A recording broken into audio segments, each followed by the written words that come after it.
विषय एक ही है, आप जानते हैं, मेरी रचनात्मकता मेरे द्वंद। और इसी विषय के इर्द गिर्द हम लोग तमाम लोगों को, नए पुराने सभी लोगों से हम अपनी बात सुन रहे हैं। और इसी क्रम में अब अविनाश जी आएंगे। दरअसल एक बहुत महत्वपूर्ण चीज जो सामने आ रही है वो ये है कि एक रचनाकार रचनाकार के सामने एक इस विषय को लेकर के भी एक समस्या हो सकती है, कोई भी होगी संभवतः, कि एक कलाकार होने के नाते, एक रचनाकार होने के नाते मेरी रचना परिपक्व होने के बाद जो संवाद करती है अपने पाठक से, अपने भावक से, उस संवाद को मैं अंतिम मानूं, या उस पूरे संवाद, उस कला को गढ़ने की पूरी प्रक्रिया को मैं अपने भावक को बताऊं।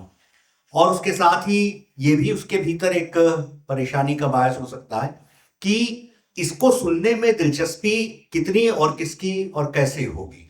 ये भी एक सवाल बार बार उठता है।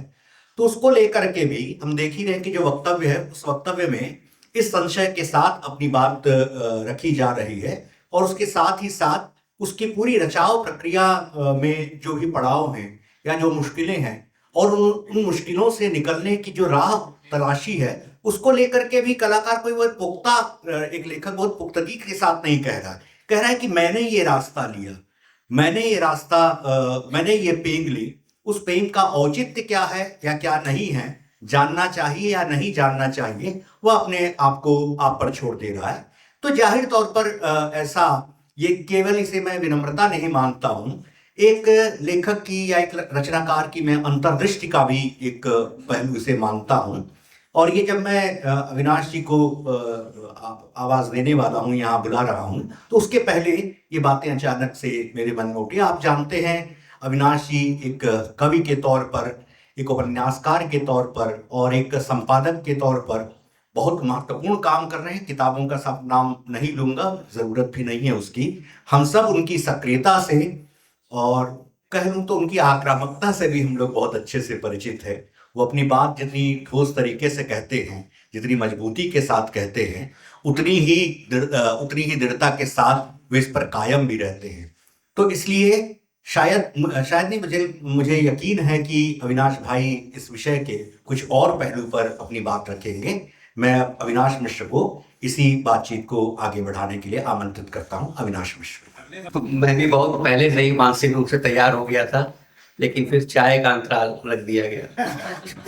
तो बहुत शुक्रिया वसंत जी मुझे बुलाने के लिए, और संगमन, इस 26वें संगमन के संस्करण में आया सभी लोगों का मैं स्वागत और अपनी बात मैं आपके सामने रखूंगा। आभार आप सबका उपस्थित है। इस पर्चे में ही कुछ बातें मैं लिख कर लाया हूँ, उनको ही मैं पढ़ूंगा जहाँ।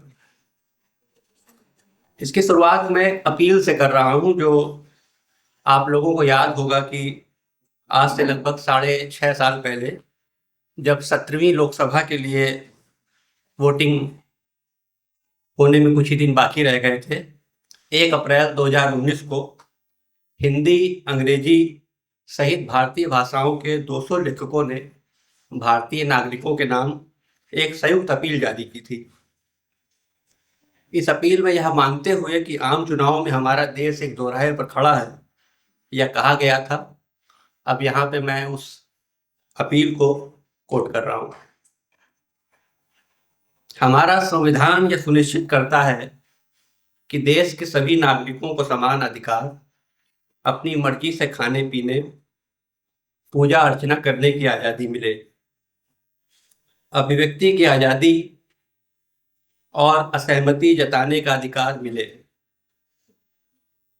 लेकिन पिछले कुछ सालों से हम देख रहे हैं कि कई नागरिक भीड़ की हिंसा में मारे गए हैं, घायल हुए हैं, उन्हें भेदभाव का सामना करना पड़ा, और ये सब इसलिए कि वे किसी विशेष समुदाय, जाति, लिंग या क्षेत्र से ताल्लुक रखते हैं। नफरत की राजनीति का इस्तेमाल कर देश को बांटा जा रहा है, डर फैलाया जा रहा है, ज़्यादा से ज़्यादा लोगों को पूर्ण नागरिक के तौर पर जीने के अधिकार से वंचित किया जा रहा है।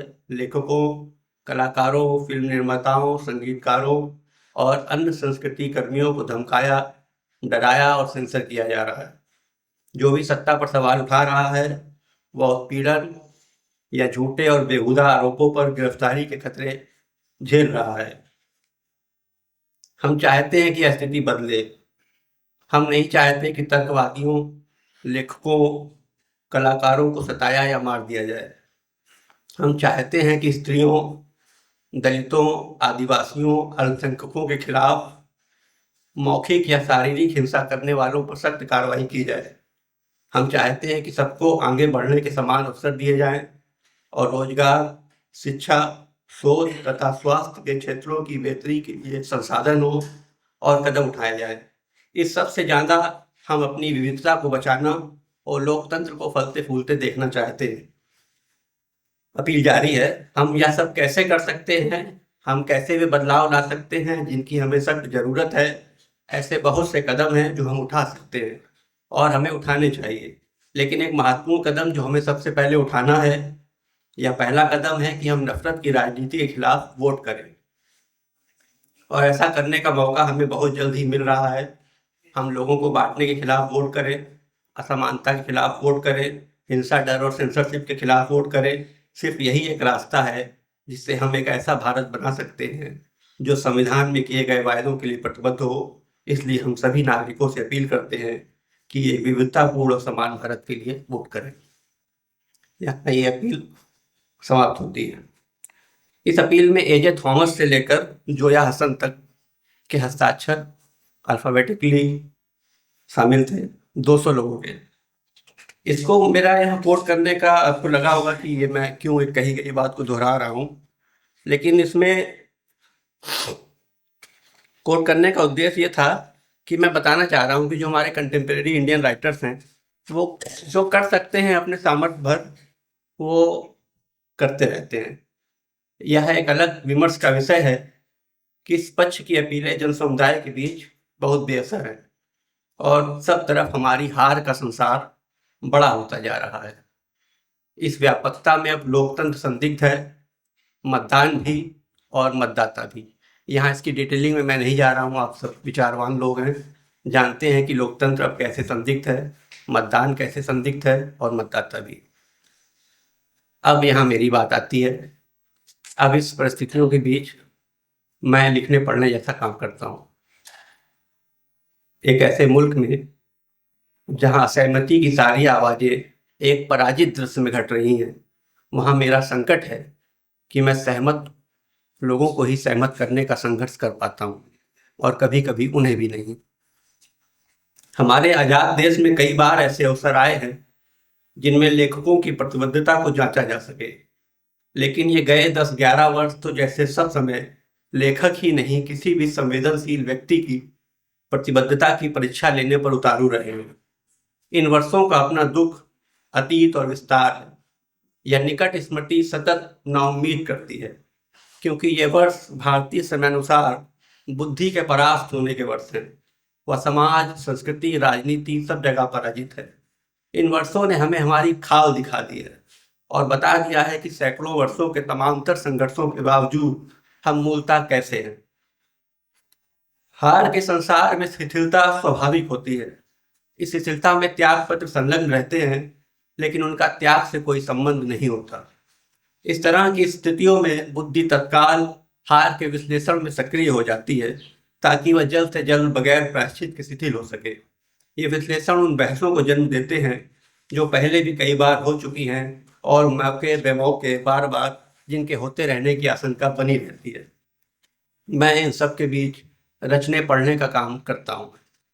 आप राजनीति, सिनेमा, साहित्य और पत्रकारिता और खेलों से जुड़ी हुई आज हो रही बहसों को देखिए, आपको सब कुछ समय की बर्बादी नजर आएगा। उस समय की बर्बादी जो कुछ खो देने, खाली हो जाने और हताश कर देने वाले अनुभवों से बन रहा है। इस समय में राजनीति में असफल लोग मौन के साधक हो चुके हैं, सिनेमा में असफल लोग सिने आलोचक हो चुके हैं, साहित्य में असफल लोग क्रांतिकारी हो चुके हैं, पत्रकारिता में असफल लोग Ctrl+C Ctrl+V में सफल हैं और खेल में असफल लोग अब कोई भी खेल खेलने को तैयार हैं। सब कुछ इस कदर प्रभावशाली भ्रम और व्यर्थताओं से गतिशील है कि नव साधारण और उत्तर सत्य जैसी अवधारणाएं कालजयी लगने लगी हैं। अब ज़्यादातर बहसें किसी न किसी तरह की स्क्रीन पर चल रही हैं। अगर नहीं भी चल रही हैं, तब भी चलने के लिए उनका स्क्रीन पर चलना अनिवार्य हो चुका है। इन बहसों से गुजरने पर ये बहुत साफ महसूस होता है कि इनमें नाटकीयता का तत्व पर्याप्त है। इन बहसों में संघर्षरत महानुभावों को देखिए। उन्हें देखकर सरलता से यह समझा जा सकता है कि ये बहसें उनके और जनजीवन के वास्तविक मुद्दों से संदर्भित नहीं है। हिंदी अंग्रेजी के चिंतक विचारक टाइप जीवों पर नजर मारिए। क्या कहीं से लगता है कि वे जनता को समझते हैं, या जनता जिन्हें बार बार चाह और चुन रही है उन्हें समझते हैं? वैसे जहाँ तक हिंदी साहित्य का सवाल है, गए 10-11 सालों में सबसे ज़्यादा सत्ता विरोध की कविताएं हिंदी कवियों ने ही लिखी। इन कविताओं में हत्यारा, तानाशाह, फांसीवाद, फासिस्ट, अत्याचारी, अन्यायी, आतताई, जनशत्रु, लोकतंत्र विरोधी जैसे शब्द कीवर्ड्स की तरह आते रहे हैं। हिंदी के लेखक संगठन, प्रगतिशील लेखक संघ, जनवादी लेखक संघ, जन संस्कृति मंच, दलित लेखक संघ इस अवधि में एकजुट नजर आए हैं। उन्होंने सत्ता के जारी जन विरोधी कार्रवाइयों के विरुद्ध तत्काल अपनी आवाज उठाई है और सड़कों पर भी उतरे हैं। वे लोकतंत्र और संविधान की मूल भावना को बचाए बनाए रखने के लिए खुद को जहां अभिव्यक्त और प्रस्तुत कर सकते थे, करते रहे। मैं इन सब के बीच ही लिखने पढ़ने का काम करता हूँ। लेकिन यह स्पष्ट है कि हिंदी पट्टी कई दशकों से मूलतः एक बुद्धि विरोधी पट्टी है। इसे ऐसा बना देने में बुद्धिखोरों की भी बड़ी भूमिका है। बुद्धिखोर होना एक विचारपूर्ण व्यक्तित्व का अपनी जनबौद्धिक होने की संभावना को नकार कर बुद्धि व्यवसायी हो जाना है। इस दृश्य में वैचारिक रूप से प्रतिबद्ध हिंदी के साहित्यकार की स्थिति आप इस विडंबना से समझिए कि वह जिस भी गैर साहित्यिक व्यक्ति से आज मिलता है उसे वह साम्प्रदायिक और राष्ट्रवादी उन्माद में डूबा हुआ पाता है। ये गैर साहित्यिक व्यक्ति अपनी बुनियादी संरचना में बुरे और हिंसक लोग नहीं हैं। ये किसी जनविरोधी कार्रवाई में सीधे और मूर्त ढंग से शामिल भी नहीं है, लेकिन ये संतुलनवाद और तुष्टीकरण के स्वर से ग्रस्त ढीली और शांत राजनीति से उबे हुए लोग हैं, और इन्हें इनकी ऊब को उत्तेजना में बदल देने वाला प्रतिनिधि चाहिए। वह कौन है और कहाँ है और उसे कैसे और कब चुनना है, यह अति अश्लील रूप से भयानक प्रसार वाले खूंखार अखबार, न्यूज़ चैनल्स और उनके डिजिटल संस्करण इन्हें पल पल बता रहे हैं और बताते रहते हैं। मैं इन सब के बीच रचने पढ़ने का काम करता हूँ। इन सब के बावजूद इधर 10-11 सालों में साहित्य और संस्कृति के इलाके में यह बात बहुत ध्यान देने की है कि हिंदी साहित्यकारों की एक बहुत बड़ी संख्या अब भी दक्षिण पंथ से घृणा करती है। ये यहाँ उपस्थित कुछ लोग, कुछ दिन पहले एक बहस चली थी, उसके इशारे इसमें देखेंगे। इस सब के बावजूद इधर के 10-11 सालों में साहित्य और संस्कृति के इलाके में यह बात बहुत ध्यान देने की है कि हिंदी साहित्यकारों की एक बहुत बड़ी संख्या अब भी दक्षिण पंथ से घृणा करती है। हिंदी साहित्य का वह संसार जहाँ अब तक वामपंथ का पथ ही सबसे सशक्त, संभावनाशील और उज्जवल है, वहाँ राष्ट्रीय स्वयंसेवक संघ की विचारधारा से संचालित और प्रभावित भारतीय जनता पार्टी अब तक कोई खास घुसपैठ नहीं कर पाई है। जबकि इस काल और अवधि के दरमियान उसने स्वायत्त संस्थानों, अकादमियों, विश्वविद्यालयों पर कब्जे किए। उसने अपने उपक्रम, अपने आयोजन, अपने पुरस्कार शुरू किए और इस तरह नकली लेखक, कलाकार, जाहिल संपादक और भ्रष्ट निर्णायक पैदा किए। उसने जल की तरह धन बहाया और संसाधनों, सुविधाओं, यश पद के प्रलोभन दिए। लेकिन कुछ लालची और जलील लोगों को छोड़ दे तो किसी महत्वपूर्ण हिंदी साहित्य को तोड़कर वह अपनी ओर नहीं कर पाई, वह उसका स्वर भी नहीं बदल पाई। वे जो बहुत प्रकट रूप से राजनीतिक नहीं दिखते, वे हिंदी लेखक भी अपने जीवन और विचार और लेखन में इस दक्षिणपंथी सत्ता के साथ अब तक नहीं गए हैं। लेकिन चूंकि हम लगातार हार रहे हैं, इसलिए हार के संसार में साहित्य भी अब एक तमाशा हो चला है। वह भी राजनीति की तरह भ्रम पैदा कर रहा है। यहाँ सौदेबाज स्वर मुखर और लोकप्रिय हैं, धूर्तताएं ही उपलब्ध और उपस्थित हैं। इस अंधेरे में चीज़ों को टटोल कर उनकी सच्चाई सामने ले आने वाली नजरें और कामगार हाथ अब कहीं बेहद पीछे छूट गए हैं। साहित्य की आवाज़ जो बहुत कम लोगों के बीच, बहुत कम लोगों के जरिए लगभग सब लोगों को संबोधित होती है, अब लगभग अपना वजन खो चुकी है। वह अब दूर से भी आती हुई नहीं लगती। इसके समानांतर गए 1-1.5 दशक में साहित्य में सुविधाएं अनावश्यक और अप्रत्याशित ढंग से बढ़ी हैं। इसलिए गैर जरूरी भीड़ और कोलाहल भी बढ़ा है। यह भीड़ इस विचार से जाने अनजाने अपरिचित है कि आधुनिक साहित्य का एक मुख्य कार्यभार अपनी मूल संरचना में सत्ता के लिए असुविधाजनक होना है। यह सत्ता सिर्फ राजनीतिक नहीं, सांस्कृतिक और साहित्यिक भी होती है। हिंदी में साहित्य उत्सवों, लिटरेचर फेस्टिवल के नाम पर इस वक्त पूरे मुल्क में जो अभूतपूर्व गंदगी का आलम है, उसे अगर व्यंजना में समझें तब कह सकते हैं कि ये उत्सव धर्मिता भारतीय प्रधान सेवक के मार्फत शुरू हुए स्वच्छता अभियान के लिए अत्यंत असुविधाजनक है। मोदी जी ने स्वच्छता अभियान शुरू किया था जब वो 2014 में आए थे, पहली गांधी जयंती पर।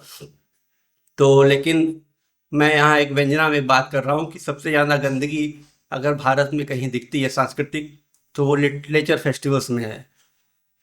एक ही जैसे चेहरों से बार बार संभव लगभग एक ही जैसे लिटरेचर फेस्टिवल्स को ध्यान से देखिए, इनमें भारी नियमितता है। इस वक्त जिसे भी देखो वह सब समय कहीं से आ रहा है या कहीं जा रहा है या कहीं जाने को है। एक भयावह हड़बड़ है और उसमें गड़बड़ियाँ और घपले हैं। यह साहित्य का स्वभाव नहीं है, साहित्य उत्सवों का है। मैं इन सब के बीच रचने पढ़ने का काम करता हूँ। लेकिन बुद्धि अब बहुत ऊब चुकी है, थक चुकी है और वह अब ज़्यादातर काम एआई से ले रही है। यह स्थिति इतनी अधिक भयानक है कि एआई से काम लेने और न लेने दोनों ही स्थितियों में पिछड़ना तय है। और हालिया चुनाव परिणाम तथा गए 10-11 वर्षों की भारतीय राजनीति ने अब यह बहुत स्पष्ट कर दिया है कि पिछड़ों की एकमात्र शरण भारतीय जनता पार्टी है। मेरे इस बयान को अभिधा में मत लीजिएगा। हार के संसार में बेचैनियाँ, अराजकता और अचरज रोज की ज़रूरतें होनी चाहिए, लेकिन इस संसार में बौद्धिकों की चाल कोई उथल पुथल उत्पन्न नहीं कर रही, क्योंकि उनके लिए हार कोई नई बात नहीं है। उनकी हार में भी जली हुई रस्सी सबल होता है। इस पर सोचने की आवश्यकता है, आखिर इतने अनुभवों के बाद भी हमारे निशाने सही क्यों नहीं लगते, जबकि हम अपने सबसे बढ़िया दांव आजमा रहे हैं। दरअसल इस समय ने नायकों को पहचानने का शऊर खो दिया है, नायकत्व की परिभाषा परिवर्तित कर दी है, अर्थ के अर्थ नष्ट कर दिए हैं। अंगूठा केंद्रित व्यवहार ज्ञान से प्रगतिशील इस समय में एक साहित्यकार कलाकार काम करता है, यह जानते हुए भी कि वह जमीन से कम अंगूठे से ज़्यादा जुड़ा हुआ है। वह अपने जुड़ाव और सरोकार को अंगूठे की मदद से जांचता और व्यक्त करता रहता है। इनमें बहुत सारे रचनाकार वास्तविक होते हैं, बहुत सारे छंद फार्मूलों और फैशन के दबावों से निकले हुए, हड़बड़ग्रस्त, अति उत्तेजित, त्वरित प्रतिक्रियाशील, कुल मिलाकर धैर्यशीलता, विचारोत्तेजकता और सहिष्णुता सरीखे मूल्यों को अब लगभग विदाई दे दी गई है। आज अंगूठा केंद्रित ऑनलाइन माध्यमों पर सक्रियता और इन मूल्यों का निर्वाह एक साथ असंभव है। निरर्थक किस्म की विवादमयता ने भी इस दृश्य को बहुत खराब अर्थों में असरअंदाज किया है। अब कोई भी मुँह उठाकर हिंदी भाषा और साहित्य के बारे में निर्णायक राय दे सकता है। इसके लिए साहित्य साधक या साहित्य सेवक होना तो छोड़िए, अब साहित्य रसिक होना भी जरूरी नहीं रहा। मैं इन सब के बीच रचने पढ़ने का काम करता हूँ। क्यों करता हूँ, इस प्रश्न का एक रूढ़ और रोमानी उत्तर ही मेरे लिए अब भी सबसे सच्चा और प्रासंगिक है। इस उत्तर पर संसार के कई श्रेष्ठ रचनाकारों की छायाएं हैं। मैं इन छायाओं से एक पल के लिए भी मुक्त नहीं हूँ। इस असर में, इस उत्तर में रचना मेरे लिए सांस ले जाता है। मुझे लगता है कि रचना या रचना के बारे में सोचना बंद कर देने पर भी जीते चले जाने वाले व्यक्तित्व और चाहे जो कुछ हो, लेखक नहीं हो सकते। धन्यवाद। शुक्रिया अविनाश मिश्र जी। लेखक के सरोकारों को केंद्र में रख करके एक बहुत महत्वपूर्ण वक्तव्य अभी आया अविनाश जी का। जाहिर मुक्तबोध मुझे बार बार याद आते हैं। वो कहते हैं कि एक लेखक और एक मनुष्य का जीवन त्रिकोणात्मक होता है, उस त्रिभुज की तरह होता है जिसकी एक भुजा उसका आंतरिक संसार है, उसकी दूसरी भुजा उसका बाहरी संसार है, और इन दोनों भुजाओं को समेटने वाली जो आधार भुजा है वह उसकी विचारधारा है। और यह आधार भुजा ना हो तो जीवन का यह त्रिभुज जो है वो मुकम्मल नहीं होता। इस तरह से उन्होंने कामायनी को समझाते हुए कुछ बातें कही थी। तो कुछ बहुत ज़रूरी सवाल अविनाश ने उठाए हैं। बेशक ये सरोकार एक लेखक, एक संस्कृति कर्मी के सरोकार है, हम लोग पिछले कई सालों से महसूस भी कर रहे हैं कि हालांकि उन्होंने कहा कि मैं अपने समर्थकों के बीच या सहमत लोगों को और ज्यादा सहमत करने की कोशिश करता हूं, कई बार असफल भी पाता हूं, लेकिन पिछले लगभग 10-12 साल से हम सब महसूस करते जा रहे हैं कि एक बड़ी राजनीतिक घटना उन सहमतों की जो संख्या है उसमें से कुछ संख्याएं छीन कर ले जाती हैं। चाहे वो सिंदूर अभियान हो, चाहे वो रामलला की स्थापना हो और तमाम सारी चीजें, हमारे बीच ही, हमारे साथ ही उठने बैठने वाले कुछ लोग वो अचानक से अपना पाला या पहलू बदलते हुए नजर आते हैं। एक लेखक इनसे भी जूझता है, टकराता है, और फिर जब अपने टेबल पर या अपने दिमाग में या अपनी कलम से लिखना शुरू करता है तो ये उसका साहस कोई कम साहस नहीं है, इसको छोटा नहीं माना जाना चाहिए। प्रेमवत का वो लेख आता है जिसमें पहल का वो लेख जिसमें हर शहर में एक दूसरा पाकिस्तान की उभरने की वो बात कहते हैं। ऐसे परिवेश में अपने सरकारों को पहचानना और पुख्तगी के साथ रखना एक बहुत महत्वपूर्ण काम है, जिसको हम लोग सब करने की कोशिश करते हैं, कभी कभी कर भी ले जाते हैं अपनी पूर्णता तक। तो एक शानदार इस वक्तव्य के लिए मैं उन्हें धन्यवाद देता हूं।